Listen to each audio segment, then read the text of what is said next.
وأشهد أن محمدا عبده ورسوله. أما بعد فأعوذ بالله من الشيطان الرجيم. بسم الله الرحمن الرحيم. الحمد لله رب العالمين. الرحمن الرحيم.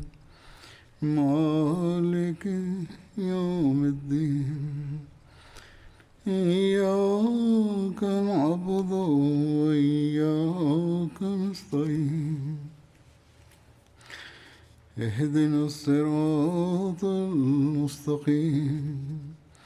صراط الذين أنعمت عليهم غير المغضوب عليهم ولا الضالين. सवाद बिन ग़ज़िया जे पाण सॻोरनि सल्लल्लाहु अलैहि वसल्लम सां इश्क जे अजीब इज़हार जो वाक़ियो गुज़िरियल ख़ुतबे में बयानु थियो हो। इन्हनि जे बारे में वधीक तफ़सील हीअं आहे त सवाद बिन ग़ज़िया हिन जंग में फ़ातिहाणे शान सां मोटिया ऐं मुशरिकनि मां हिकिड़े शख़्स ख़ालिद बिन हशाम खे क़ैदी बि बणायाऊं ऐं पाण सॻोरनि सल्लल्लाहु अलैहि वसल्लम बाद में हिननि खे ख़ैबर वारी जंग जा माल गॾु करण जे लाइ आमिल मुक़ररु फ़रमायो हो। किन जे वेझो मथे बयानु कयल वाक़ियो हज़रत सवाद बिन ग़ज़िया खां अलावा सवाद बिन अमर ॾांहुं मनसूब आहे, पर इहो ई लॻे थो त वाक़ियो को ॿियो आहे ऐं तारीख़ ऐं सीरत जे किताबनि में अक्सर ई वाक़ियो सवाद बिन ग़ज़िया जे नाले सां ई बयानु थियो आहे। हज़रत मिर्ज़ा बशीर अहमद साहब सीरत ख़ातमुन नबियीन में हिन वाक़े जे बारे में जेको तफ़सील बयानु फ़रमायो आहे उहो हीअं आहे। लिखियो अथनि त हाणे रमज़ान 2 हिजरी जी 17 तारीख़ ऐं जुमे जो ॾींहुं हुयो ऐं ईसवी हिसाब सां 14 मार्च 623 ईस्वी हुई। सुबुह जो उथी सभिनी खां पहिरियां निमाज़ पढ़ी वई ऐं अहदियत जा परस्तार खुलियल मैदान में वाहिद खुदा जे अॻियां सईदे में किरी पिया। इन खां पोइ पाण सॻोरनि सल्लल्लाहु अलैहि वसल्लम जहाद ते हिकिड़ो ख़ुतबो फ़रमायो ऐं पोइ जॾहिं थोरी रोशनी थी त पाण सॻोरनि सल्लल्लाहु अलैहि वसल्लम हिकिड़े तीर जे इशारे सां मुस्लमाननि जी सिफ़ुनि खे सिधो करणु शुरू कयो। हिकिड़ो असहाबी सवाद नाले सिफ़ खां कुझु अॻिते निकितो बीठो हो।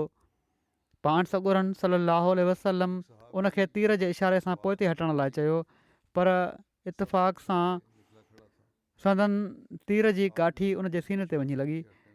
उन जुरत जे अंदाज़ में अर्ज़ु कयो, या रसूलल्लाह सल्लल्लाहु अलैहि वसल्लम, तव्हांखे ख़ुदा हक़ ऐं इंसाफ़ सां मबूस फ़रमायो आहे, पर तव्हां मूंखे नाहक तीर हयो आहे। वल्ला मां त इन जो पला वठंदुसि। असहाबनि जे ॾंदनि में आङुरियूं अची वियूं, हैरान परेशान हुआ त सवाद खे छा थी वियो आहे। पर पाण सॻोरनि सल्लल्लाहु अलैहि वसल्लम वॾी शफ़क़त सां फ़रमायो त ठीकु आहे सवाद, तूं बि मूंखे तीर हणी वठि। ऐं पाण सॻोरनि सल्लल्लाहु अलैहि वसल्लम पंहिंजे सीने तां कपिड़ो मथे कयो। सवाद वॾी हुब विचां अॻिते वधी संदन सीनो चुमी वरितो। पाण सॻोरनि सल्लल्लाहु अलैहि वसल्लम मुरकंदे पुछा कई, सवाद, हीउ तोखे छा सुझो? उन रोणहार के आवाज़ में अर्ज़ु कयो, या रसूलल्लाह, दुश्मन साम्हूं आहे, का ख़बर नाहे त हितां बची वञणु मिले थो या न। मूं चाहियो त शहादत खां पहिरियां तव्हांजे मुबारक जिस्म सां पंहिंजो जिस्म छुही छॾियां। हज़रत मुस्लिह मऊद रज़ियल्लाहु ताला अन्हु पाण सॻोरनि सल्लल्लाहु अलैहि वसल्लम जी वफ़ात जे वेझो अहिड़ी तरह जे वाक़े जो तज़किरो फ़रमायो आहे, बदर वारी जंग में न, ऐं पर वफ़ात महल वाक़ियो बयानु फ़रमायो अथनि जेको इन सां मिलंदड़ जुलंदड़ आहे। फ़रमाइनि था त जॾहिं पाण सॻोरनि सलाहु अलैहि वसल्लम जी वफ़ात जो वक़्तु वेझो आयो त पाण सॻोरनि सलाहु अलैहि वसल्लम पंहिंजे असहाबनि खे गॾु कयो ऐं फ़रमायाऊं, ॾिसो मां बि इंसानु आहियां जीअं तव्हां इंसानु आहियो। मुमकिन आहे मूंखां तव्हांजे हक़नि जे बारे में कॾहिं का ग़लती थी वई हुजे ऐं मां तव्हां मां कंहिंखे नुक़सानु पहुचायो हुजे। हाणे बजाए इन जे जो मां ख़ुदा ताला जे साम्हूं अहिड़े रंग में पेश थियां जो तव्हां मुदई बणिजो, मां तव्हांखे हीअ थो चवां त जेकॾहिं तव्हां मां कंहिंखे मूंखां को नुक़सानु पहुतो हुजे त हू हिन ई दुनिया में मूंखां पंहिंजे नुक़सान जी तलाफ़ी कराए वठे। असहाबनि खे पाण सॻोरनि सलाहु अलैहि वसल्लम सां जेको इश्क़ु हुयो उनखे ॾिसंदे अंदाज़ो लॻाए सघिजे थो त पाण सॻोरनि सलाहु अलैहि वसल्लम जे इन्हनि लफ़्ज़नि सां उन्हनि जी दिलनि ते केॾियूं कातियूं हलियूं हूंदियूं ऐं कहिड़ी तरह उन्हनि जी दिलि में रिकत तारी थी हूंदी।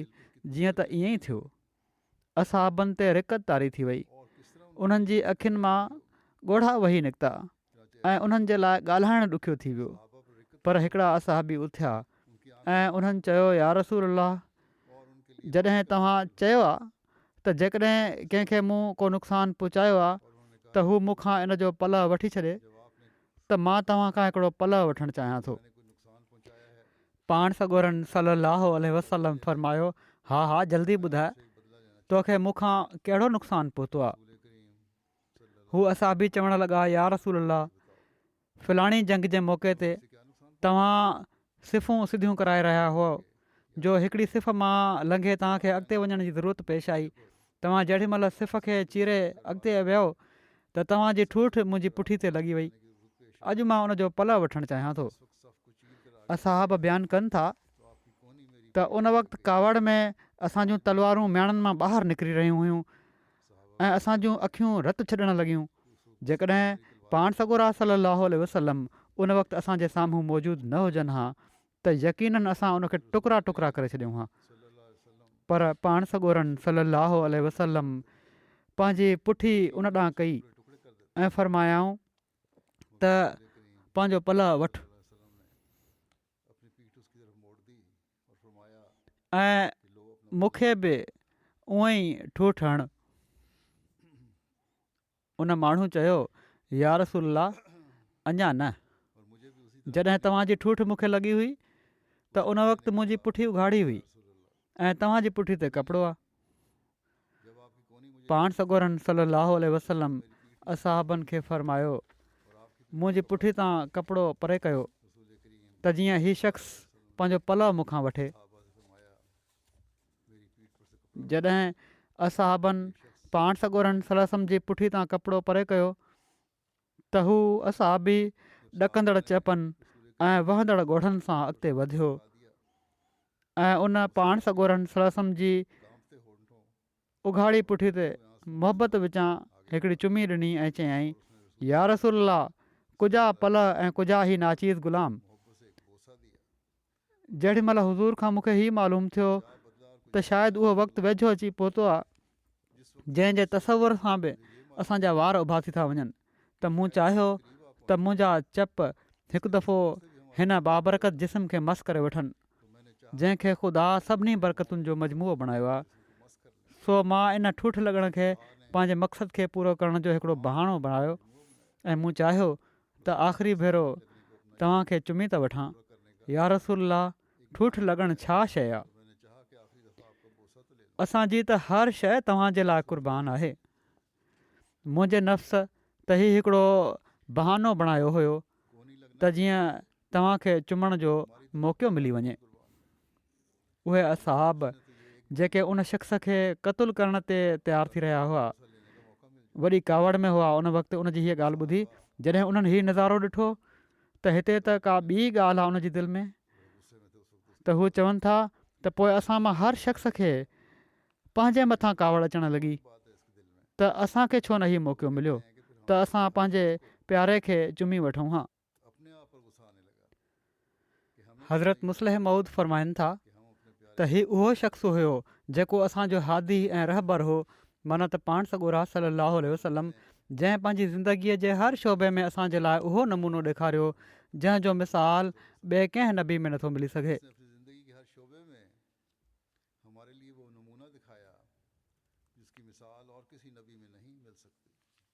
बदर वारी जंग में असहाबनि जो शिआर माना त निशान या नारो छा हो, इन बारे में अचे थो जंग बदर में सहाबा त का हज़रत उर्वा बिन ज़ुबैर खां रिवायत आहे क्या था इस बारे में त जंग वारे ॾींहुं मुहाजिरनि जो शिआर या बनी अब्दुरहमान हो जुबैर से रवायत है। ऐं कबीले ख़िज़रत जो शिआर मुहाजिरीन या बनी अब्दुल्ला हो या बनी ऐं कबीले औस जो शिआर या बनी उबैदुल्ला हो। का शियार ऐं पाण सॻोरनि सलाहु वसलम पंहिंजे घुड़सवारनि खे ख़ैरुल्लाह जो नालो ॾिनो हो। या बनी उबैदुल्लाह था। हिकिड़ी रिवायत हीअ बि आहे त इन ॾींहुं सभिनी जो शिआर या मंसूरो अमित हो, माना त ए मंसूर मारे छॾ। इस रोज़ सबका हिकिड़ी रिवायत में आहे या मंसूर त ग़ज़वा बदर में मदीने जे अंसार जो शिआर या जहिड़ो क मूं बयानु कयो आहे निशान या नारो के ग़ज़वा बदर में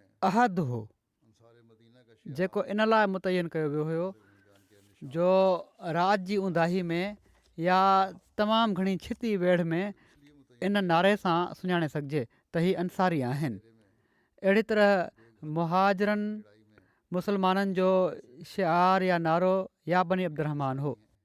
इसी तरह मुहाजिरीन मुसलमानों का शियार या नारा या बनी अब्दुर्रहमान था।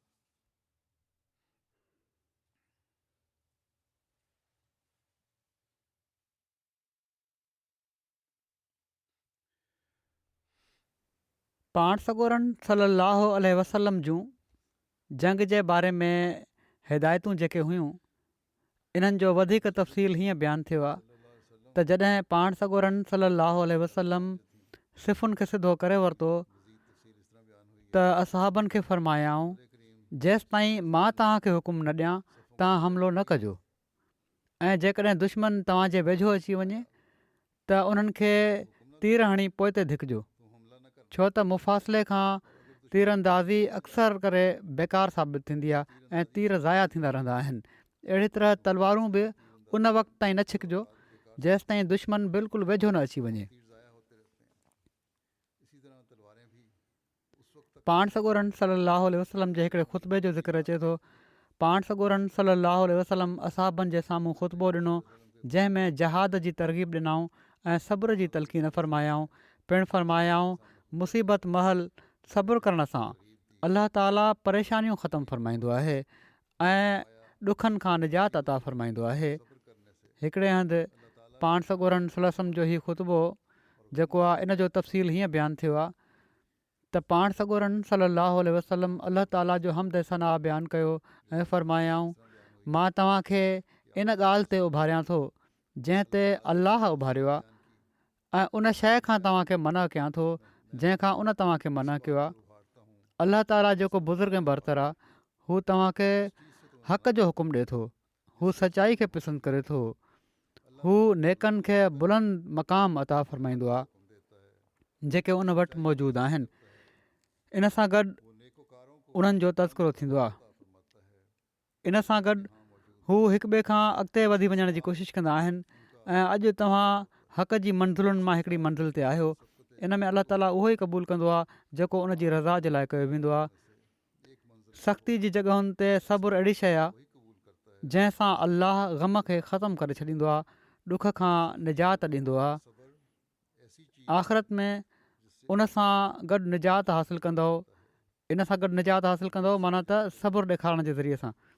तव्हां में अलाह जो नबी सलाहु वसलम मौजूदु आहे। हू तव्हांखे ड्रिॼारे थो ऐं हुकुम ॾिए थो त अॼु अलाह खां हया कयो त हू तव्हांजे मामले में कंहिं अहिड़ी शइ खां आगाह थिए हुक्म देता है। जेका उन जी नाराज़गी जो सबबु बणिजे। अलाह ताला फ़रमाए थो हमारे मामले में किसी लमक़्तुल्लाह अकबरो मिम मक़्तिकुम अनफुसकुम। अल्लाह ताला फरमाता है लमक़्तुल्लाह अकबरो मिन मक़्तिकुम। अलाह जी नाराज़गी तव्हांजी पाण में नाराज़गियुनि जे मुक़ाबले में तमामु वॾी हुई। अल्लाह की नाराज़गी उन शइ ॾांहुं ॾिसो जंहिंजो उन तव्हांखे किताब में हुकुम ॾिनो आहे। उन तव्हांखे पंहिंजा निशान ॾेखारिया आहिनि ऐं ज़िलत खां पोइ तव्हांखे इज़त बख़्शी अथई।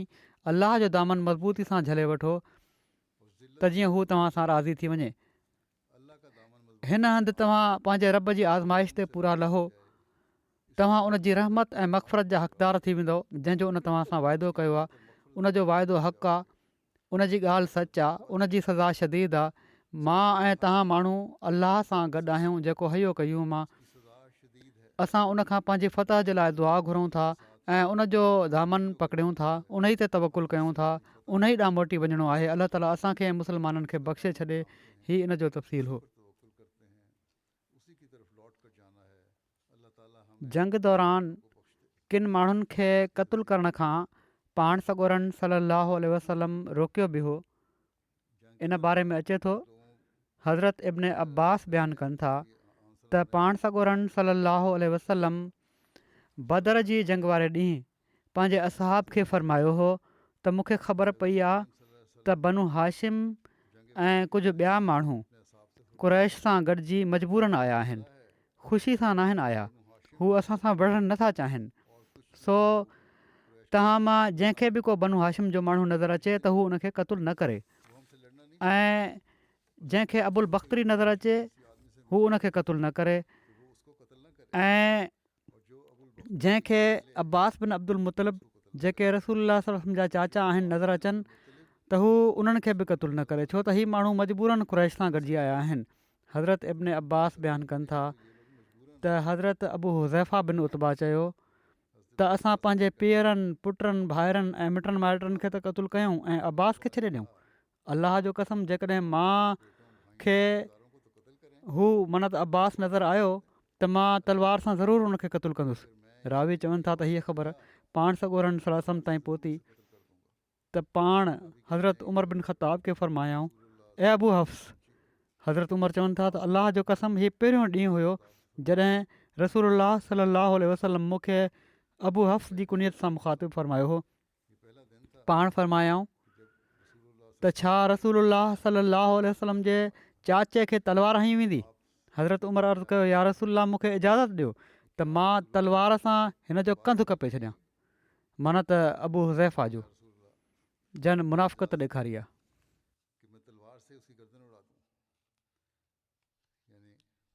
अर्ज़ु कयऊं त अलाह जो कसम, हिन माना त अबू हुज़ैफ़ा मुनाफ़िक़त ॾेखारी आहे।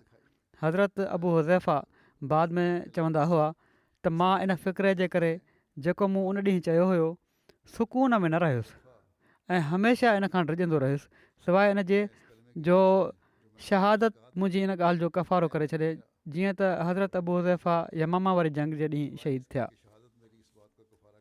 हज़रत मिर्ज़ा बशीर अहमद साहिबु इन जे तफ़सील जे बारे में लिखियो आहे त पाण सॻोरन सल्लल्लाहु अलैहि वसल्लम असाबनि खे मुखातिबु थी करे हीअ बि फ़रमायो त काफ़रनि जे लश्कर में के अहिड़ा माण्हू बि शामिलु आहिनि जेके पंहिंजी दिलि जी ख़ुशीअ सां इन मुहिम में शामिलु न आहिनि थिया ऐं पर क़ुरैश जे रइसनि जे दॿाअ जे करे शामिलु थी विया आहिनि, न त हू दिलि में असांजा मुख़ालिफ़ न आहिनि। अहिड़ी तरह के अहिड़ा माण्हू बि हिन लश्कर में शामिलु आहिनि जन मके में असांजी मुसीबत महल असां सां शरीफ़ाणो वर्ताउ कयो हुयो ऐं असांजो फ़र्ज़ु आहे त उन्हनि जे अहसान जो बदिलो लाहियूं। उन्हनि जी इन शराफ़त जे करे जेका मके में कंदा रहिया मुस्लमाननि सां। सो जेकॾहिं कंहिं अहिड़े शख़्स ते को मुस्लमान कंट्रोल करे त उनखे कंहिं क़िस्म जी तकलीफ़ न पहुचाए, ऐं पाण ख़ुशूसियत सां पहिरें क़िस्म में अब्बास बिन अब्दुल मुतलिब ऐं ॿिए क़िस्म में अबुल बख़्तरी जो नालो वरितऊं ऐं इन्हनि खे क़तलु करण खां मना फ़रमायाऊं, छो त हीअ माण्हू मुस्लमाननि जी तकलीफ़ ख़तमु करण जी कोशिशि कंदा हुआ, इन लाइ मना फ़रमायाऊं। पर हालात कुझु अहिड़ी नागुज़ीर सूरत अख़्तियार कई जो अबुल बख़्तरी क़तल खां न बची सघियो। तोड़े उनखे मरण खां पहिरियां इन ॻाल्हि जो इल्मु थी वियो हुयो त पाण सॻोरन सल्लल्लाहु अलैहि वसल्लम इन खे क़तलु करण खां मना फ़रमायो आहे। तारीख़ में अचे थो त इन खां पोइ पाण सॻोरा सल्लल्लाहु अलैहि वसल्लम साहिबान में वञी वरी दुआ में मशगूल थी विया जेका हुज़ूर जे लाइ जॻह ठाही वई हुई। हज़रत अबू बकर बि गॾु हुआ ऐं साहिबान जे चौधारी अंसार जी हिकिड़ी जमात साद बिन मुआज़ जी कमान हेठि पहिरे ते मुक़ररु हुई। हज़रत इब्न अब्बास बयानु कयो आहे त पाण सॻोरनि सलाहु अलैहि वसल्लम फ़रमायो ऐं पाण बदर जे ॾींहुं हिकिड़े वॾे खेमे में हुआ त अल्लाहुम्मा इन्नी अनशुदुका अहदका व वअदका अल्लाहुम्मा इन शइता लन तौबत बादल यौम, त ऐं मुंहिंजा अल्लाह, मां तोखे तुंहिंजे ई अहद ऐं तुंहिंजे ई वाइदे जो कसम ॾियां थो, ऐं मुंहिंजा रब, जेकॾहिं तूं ई मुस्लमाननि जी तबाही चाहें थो त अॼु खां पोइ तुंहिंजी इबादत करण वारो को न बचंदो। एतिरे में हज़रत अबू बकर रज़ियल्लाहु ताला अन्हु हुज़ूर जो हथु पकिड़े वरितो। उन्हनि चयो, या रसूलल्लाह, बसि कयो, तव्हां पंहिंजे रब खां दुआ घुरण में ॾाढो इसरार करे वरितो आहे ऐं खेनि ज़रह पातल हुई, माना त पाण सॻोरनि सलाहु खे ज़रह पातल हुई।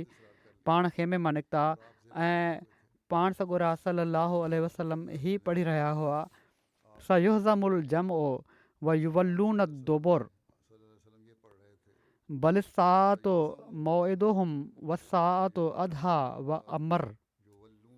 तमामु जल्द ही सभई शिकस्त खाई वेंदा ऐं पुठी ॾेई वेंदा, ऐं इहा ई उहा घड़ी आहे जंहिंखां ड्रॼारिया विया हुआ, ऐं हीअ घड़ी तमामु सख़्तु ऐं तमामु तल्ख़ आहे।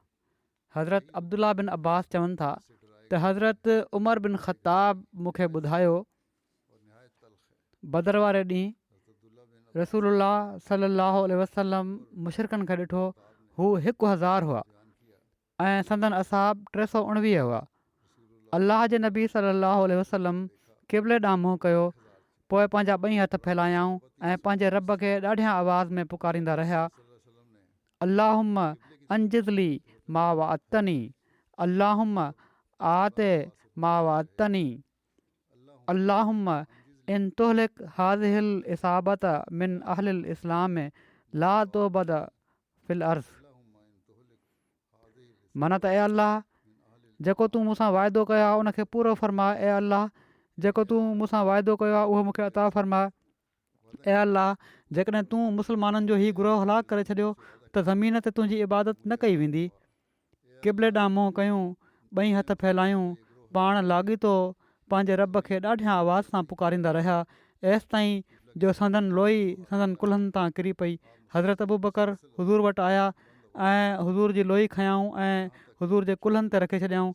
वरी रसूलुल्लाह सल्लल्लाहु अलैहि वसल्लम खे पुठियां चिंबड़ी पिया ऐं अर्ज़ु कयाऊं, ए अल्लाह जा नबी, तव्हांजी पंहिंजे रब जे हुज़ूर मिंथ सां भरियल दुआ तव्हांजे लाइ काफ़ी आहे। हू तव्हां सां कयल वाइदा ज़रूरु पूरा फ़रमाईंदो।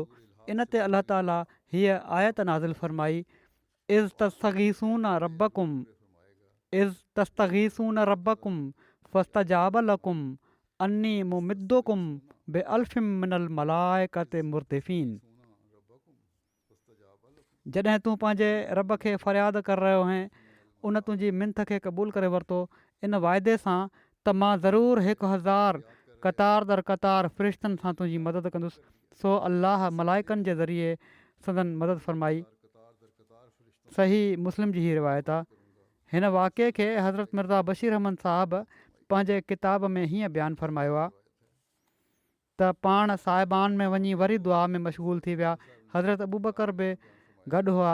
साहिबान जे चौधारी अंसार जी हिकिड़ी जमात साद बिन मुआज़ जे कमान हेठि पहिरे ते मुक़ररु हुई।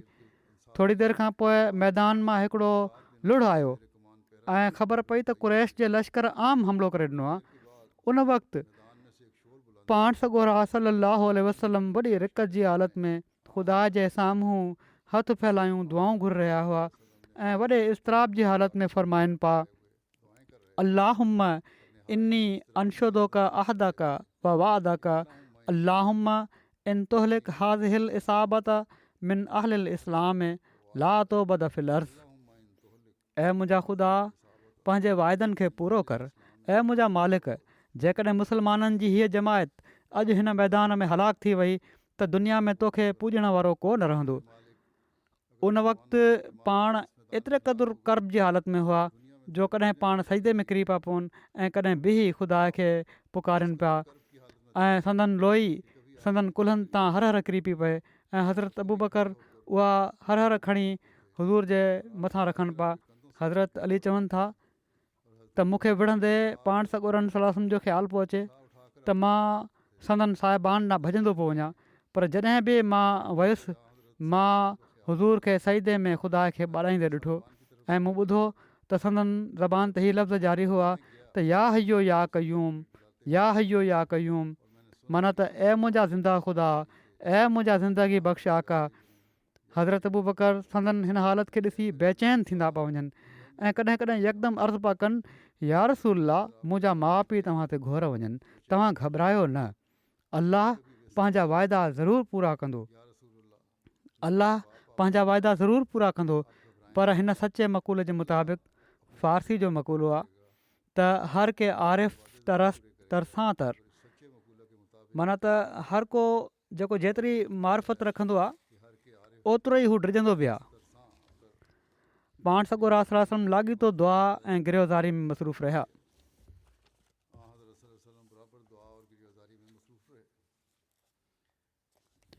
तवक्कुल छा आहे, इन जी वज़ाहत कंदे हज़रत मुस्लिह मऊद ही वाक़ियो बयानु फ़रमायो आहे। फ़रमाइनि था त पाण सॻोरनि सलाहु अलैहि वसल्लम बदर जी जॻह ते असाबनि जी हिकिड़ी तरतीब क़ाइमु कई, उन्हनि खे पंहिंजनि पंहिंजनि जॻहियुनि ते बीहारियऊं, उन्हनि खे नसीहतूं कयाऊं त हीअं विढ़णो आहे, ऐं उनखां पोइ हिकिड़े अर्शे ते वेही दुआऊं करणु लॻी पिया। हीअ न कयाऊं त असाबनि खे मदीने में छॾे वञनि हा ऐं पाण अकेला उते वेठा दुआऊं करणु लॻी पवनि हा, ऐं पर पहिरियां असाबनि खे वठी जंग जी जॻह ते पहुता, पोइ उन्हनि खे तरतीब ॾिनऊं ऐं उन्हनि खे नसीहतूं फ़रमायाऊं, इन खां पोइ अर्शे ते वेही रहिया ऐं दुआऊं करणु शुरू करे ॾिनऊं। हीअ तवकुल आहे जेको अख़्तियार करणु घुरिजे, माना त असबाब जो बि इस्तेमालु थिए, जेको इंसानु जेको कुझु करे सघे थो पंहिंजी कोशिशि सां उहो करे पोइ दुआउनि में लॻी वञे, इनखे तवकुल चइबो आहे।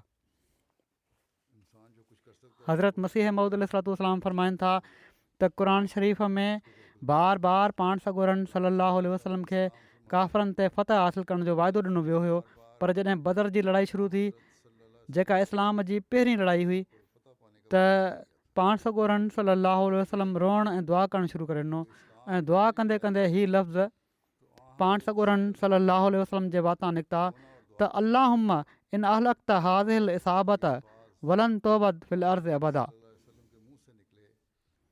माना त ऐं मुंहिंजा ख़ुदा, जेकॾहिं तूं हिन जमायत खे अॼु जेके सिर्फ़ु 313 माण्हू हुआ हलाक करे छॾियो, त पोइ क़यामत ताईं को तुंहिंजी बानप न कंदो। हिननि लफ़्ज़नि खे जॾहिं हज़रत अबू बकर रज़ी अल्लाह ताला अन्हो पाण सॻोरनि सलाहु जे वातां ॿुधो त अर्ज़ु कयऊं त या रसूल अल्लाह सलाहु अलैहि वसल्लम, तव्हां एॾा बेक़रार छो था थियो?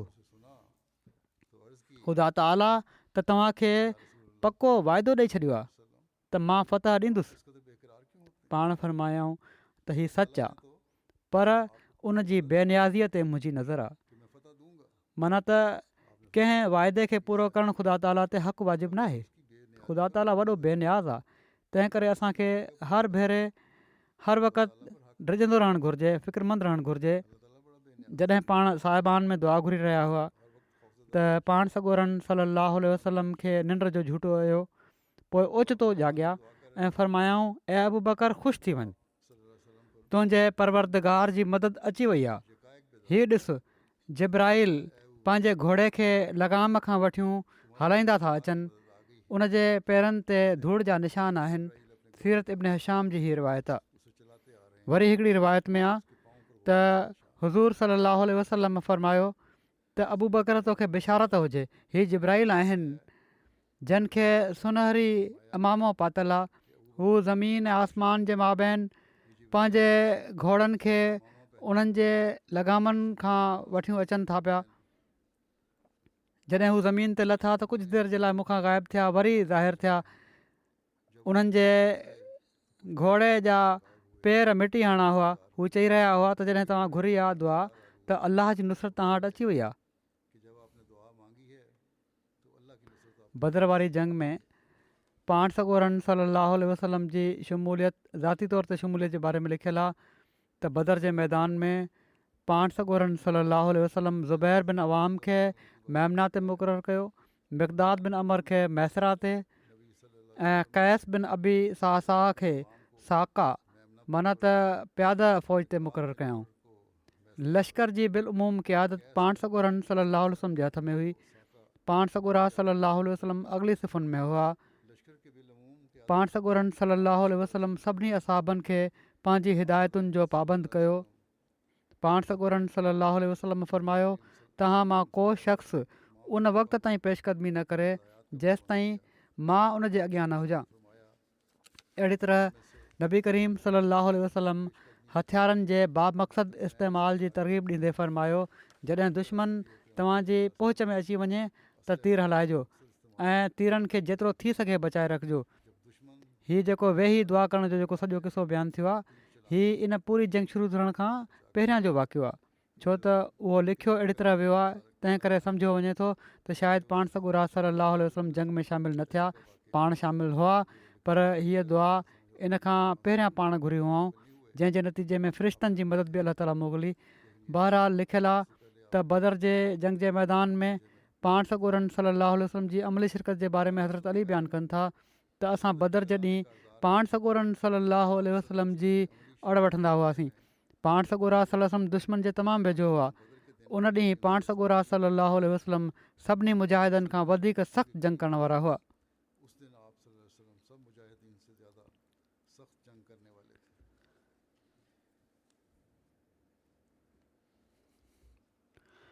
जंग जे मैदान में कुरैश जे लश्कर जी आमद ऐं उन्हनि जो पाण में जेको बहस थियो, इख़्तिलाफ़ जेके थिया, इन जे बारे में लिखियलु आहे त जॾहिं कुरैश बदर जे मैदान में लथा त उन्हनि उमैर बिन वहब खे मोकिलियो त वञ ॾिस मोहम्मद सलाहु वसलम सां घणा जंगजू आहिनि। त उमैर पंहिंजे घोड़े खे इस्लाम जे लश्कर जे चौधारी डोड़ायो ऐं पोइ मके जे कुरैश वटि अची चयाईं त मुंहिंजे वेझो त हीउ माण्हू 300 जे अंदाज़े में कुझु घटि या वधीक हूंदा। वरी ॿीहर ॾिसण जे लाइ मोटियो त किथे इस्लाम जे लश्कर में उन जी मदद जे लाइ का ॻुझी कमीन गाह त कान्हे। उमैर बिन वहब पंहिंजे घोड़े खे डोड़ाए तमामु परे ताईं निकिरी वियो। उतां वापसि अची चयाईं त लॻे त कोन थो हिननि जी का मदद पुठियां आहे, पर ऐं कुरैश मूं ॾिठो आहे त तव्हां ते भलाऊं मौत खे वठी नाज़िल थी रहियूं आहिनि। मां अहिड़ियूं ॾाचियूं ॾिठियूं आहिनि जिन ते मौत खयल आहिनि। यसरब जा उठ यकीनी मौत खयूं बीठा आहिनि। हू अहिड़ी क़ौम आहिनि जिन वटि दिफ़ा जो को सामान कोन्हे ऐं हिननि वटि तलवारुनि खां अलावा का पनाह गाह कान्हे। हिननि मां को क़तलु न कयो वेंदो एसि ताईं जो हू असां मां हिकु हिकु माण्हू खे क़तलु करे वठे। जेकॾहिं उन्हनि पंहिंजी ॻणप जे मुताबिक़ असांजे माण्हुनि खे क़तलु करे विधो त उनखां पोइ ज़िंदगी जो कहिड़ो मज़ो रहंदो। हाणे जेको तव्हां मुनासिबु सम्झो कयो। उन पंहिंजो हिकिड़ो ख़्यालु पेश कयो सॼो जाइज़ो वठी। हकीम बिन हिज़ाम हीअ ॻाल्हियूं ॿुधी उत्बा बिन रबिया वटि आयो ऐं उनखे चयाईं त तूं कुरैश में बरगुज़ीदा ऐं सरदार आहीं, तंहिं करे माण्हुनि खे वापसि मोटाए वठी हल ऐं अमर बिन हज़रमी जो खून बहा ॾेई छॾ। उत्बा चयो मूंखे मंज़ूरु आहे। सो तूं इब्न हंज़ला माना त अबू जहल जे वालिद जो नालो हंज़ला हो, उन वटि वञु। जीअं त हकीम बिन हज़ाम इन मक़सद जे लाइ अबू जहल वटि वियो ऐं चयाईं त मूंखे उत्बा तो वटि मोकिलियो आहे त हू दियत ॾेई छॾींदो, तूं कुरैश खे वापसि वठी हल। अबू जहल चवणु लॻो त उत्बा जॾहिं खां मोहम्मद सलाहु वसलम खे ॾिठो आहे हू डिॼी पियो आहे ऐं बुज़दिली जो मुज़ाहिरो करणु लॻो आहे। हरगिज़ न, बख़ुदा असां न मोटंदासीं एसि ताईं जो अल्लाह असांजे विच में ऐं मोहम्मद सलाहु वसलम जे विच में फ़ैसिलो करे छॾे। अबू जहल हीअ बि चयो त उत्बा इन लाइ असांखे जंग खां रोके पियो थो जो हू ॼाणे थो त मुस्लमान असांजे लाइ उठ जे हिकिड़े गिरह वांगुरु आहिनि। माना त तमामु सवलाई सां असां उन्हनि खे क़तलु करे छॾींदासीं। ऐं हिननि मुस्लमाननि में उत्बा जो पुटु बि आहे। उत्बा जो पुटु मुस्लमान थी वियो हुयो। शायदि पंहिंजे पुट जे करे हू जंग करणु नथो चाहे। उत्बा जा ही पुट हज़रत अबू हुज़ैफ़ा हुआ जेके मुस्लमाननि पारां बदर जे मैदान में मौजूदु हुआ। जॾहिं उत्बा खे अबू जहल तरफ़ां बुज़दिली जे इन ताने जी ख़बर मिली त उन चयो हिन बुज़दिल माना त अबू जहल खे जल्द मालूम थी वेंदो त केरु बुज़दिल आहे ऐं ॾिनल आहे। खबर पहुंची तो उसने कहा इस बुज़दिल यानी अबू जहल को जल्द मालूम हो जाएगा कि कौन हज़रत मिर्ज़ा बशीर अहमद साहब इन जो तफ़सील बयानु कयो आहे। हीअ बयानु कंदे फ़रमाइनि था त हाणे फ़ौजूं बिल्कुलु हिक ॿिए जे साम्हूं हुयूं। आदमी उसकी तफसील बयान की है। पहिरियां जंग जी हालति में फ़ौजूं गॾु थी रहियूं हुयूं ऐं ॻोरी फ़ौज हुई काफ़रनि जी। उन वक़्तु पाण सॻोरा सल्लल्लाहु अलैहि वसल्लम दुआनि में हुआ। जॾहिं फ़ौजूं साम्हूं अची वियूं, जंग शुरू थियणु लॻी हुई, उन वक़्तु पाण सॻोरा सल्लल्लाहु अलैहि वसल्लम बि जंग जे मैदान में हुआ। सामने आ गई फ़रमाइनि था हाणे फ़ौजूं बिल्कुलु हिक ॿिए जे साम्हूं हुयूं, पर अलाह ताला जी कुदरत जो अजीब तमाशो आहे जो उन वक़्तु लश्करनि जे बीहण जो तरतीब ईअं हुयो जो इस्लामी लश्कर कुरैश खे असली अंग खां वधीक ऐं पर ॿीणो पियो नज़र अचे, जंहिंजे करे काफ़र मरूब थींदा पिया वञनि ऐं ॿिए पासे कुरैश जो लश्कर मुस्लमाननि खे उन्हनि जे असली अंग खां घटि पियो नज़र अचे, जंहिंजे नतीजे में मुस्लमाननि जूं दिलियूं वधियल हुयूं। कुरैश जी हीअ कोशिशि हुई त कहिड़ी तरह इस्लामी लश्कर जे अंग जो सही अंदाज़ो या पतो लॻी वञे त जीअं मायूस दिलनि खे ॾढु ॾेई सघनि, कि किसी तरह इस्लामी लश्कर की तादाद का सही अंदाजा जेके दिलियूं ॾिनल हुयूं उन्हनि खे सहारो ॾेई सघनि। इन जे लाइ कुरैश जे रहिसनि उमैर बिन वहब खे मोकिलियो त हू इस्लामी लश्कर जे चइनी पासे घोड़ो डोड़ाए ॾिसे त इन जो घणो अंग आहे ऐं छा इन्हनि जे पुठियां का ॻुझी कुमक त नाहे। जीअं त उमैर घोड़े ते सुवार थी मुस्लमाननि जे चौधारी हिकिड़ो चकर हयो, उनखे मुस्लमाननि जी शिकिल सूरत मां अहिड़ो जलाल ऐं अज़म ऐं मौत खां अहिड़ी बेपरवाही नज़र आई जो हू सख़्तु मरूब थी मोटियो ऐं कुरैश खे मुखातिब थी करे चवणु लॻो त मूंखे का ॻुझी कुमक वग़ैरह त नज़र कान आई आहे, पर ऐं माशर कुरैश माना त ऐं कुरैश जी जमात, मूं ॾिठो आहे त मुस्लमाननि जे लश्कर में ॼण त ॾाचिन जे कजान ते पंहिंजे मथां माण्हू नाहिनि खयल ऐं पर मौत खयल आहिनि ऐं यसरब जी ॾाचिन ते ॼण त हलाकतूं सवार आहिनि। कुरैश जॾहिं हीअ ॻाल्हि ॿुधी त उन्हनि में हिकिड़ी बेचैनी पैदा थी वई। सुराका जेको उन्हनि जो ज़ामिन बणिजी आयो हुयो, कुझु अहिड़ो मरूब थियो जो पोएं पेर भॼी वियो ऐं जॾहिं माण्हुनि उनखे रोकियो त चवणु लॻो त मूंखे जेको कुझु नज़र अचे पियो थो उहो तव्हां नथा ॾिसो।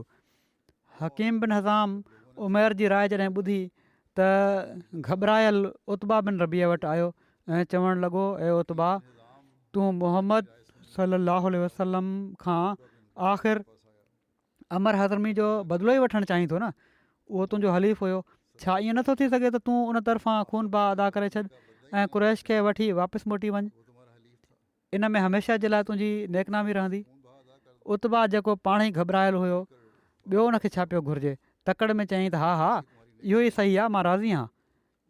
ऐं पोइ चवणु लॻो हू हकीम बिन हज़ाम खे, ॾिस ही मुस्लमान ऐं असां आख़िर पाण में मिट ई त आहियूं, छा ही भलो थो लॻे त भाउ भाउ ते तलवार खणे ऐं पुट पीउ ते? तूं ईअं कर जो हाणे ई अबुल हकम माना त अबू जहल वटि वञु ऐं उनजे साम्हूं हीअ तजवीज़ पेश कर। ऐं हेॾां उतबा ख़ुदि उठ ते सुवार थी पंहिंजे तरफ़ां माण्हुनि खे सम्झाइणु शुरू कयो त मिटनि माइटनि में लड़ाई सही न आहे, असांखे वापसि मोटी हलणु घुरिजे ऐं मुहम्मद खे उनजे हालत छॾे ॾियणु घुरिजे त हू ॿियनि अरब जे क़बीलनि सां निबिरंदो रहे, जेको नतीजो थींदो ॾिठो वेंदो। ऐं पोइ तव्हां ॾिसो त हिननि मुस्लमाननि सां विढ़ण बि को सवलो कमु न आहे, छो त तोड़े तव्हां मूंखे बुज़दिल चओ, हालांकि मां बुज़दिल न आहियां, मूंखे त हीअ माण्हू मौत जा ख़रीदार नज़र अचनि था। पाण सॻोरनि सल्लल्लाहु अलैहि वसल्लम परे खां उतबा खे ॾिठो त फ़रमायाऊं त जेकॾहिं काफ़रनि जे लश्कर मां कंहिं में शराफ़त आहे त हिन ॻाढ़े उठ वारे सुवार में ज़रूरु आहे। जेकॾहिं हीअ माण्हू इन जी ॻाल्हि मञी वठनि त उन्हनि जे लाइ भलो थिए। पर जॾहिं हकीम बिन हज़ाम अबू जहल वटि आयो ऐं उन वटि हीअ तजवीज़ बयानु कयईं त हू उमत जो फ़िरौन भला अहिड़ियुनि ॻाल्हियुनि में कॾहिं अचण वारो हुयो, ॿुधंदे ई चयईं त सही आहे सही आहे। हाणे उतबा खे पंहिंजे साम्हूं पंहिंजा माइट नज़र अचणु लॻा आहिनि। पोइ उन अमर हज़रमी जे भाउ आमिर हज़रमी खे घुराए चयो त तूं ॿुधो तुंहिंजो हलीफ़ उतबा छा थो चए, ऐं उहो बि उन वक़्तु जॾहिं त तुंहिंजे भाउ जो पल ॼण त हथ में आयल आहे। आमिर जी अखियुनि में रतु लही आयो ऐं उन अरब जे क़दीम दस्तूर जे मुताबिक़ पंहिंजा कपिड़ा फाड़े ऐं ओघाड़ो थी रड़ियूं करणु शुरू करे ॾिनियूं। वाह अमरा हो, वाह अमरा, त हाय अफ़सोस मुंहिंजो भाउ बग़ैर इंतकाम जे रहिजो पियो थो वञे। हाय अफ़सोस मुंहिंजो भाउ बग़ैर इंतकाम जे रहिजो पियो थो वञे। इन सहराई आवाज़ कुरैश जे लश्कर जे सीननि में दुश्मनी जा शोला बुलंद करे छॾिया ऐं जंग जो खूरो पूरे ज़ोर सां ॿरणु लॻो पियो। ऐं पोइ उनखां पोइ जॾहिं जंग शुरू थी, इन जो इनशा अल्लाह बाक़ी तफ़सील जेको आहे उहो आईंदा बयानु थींदो।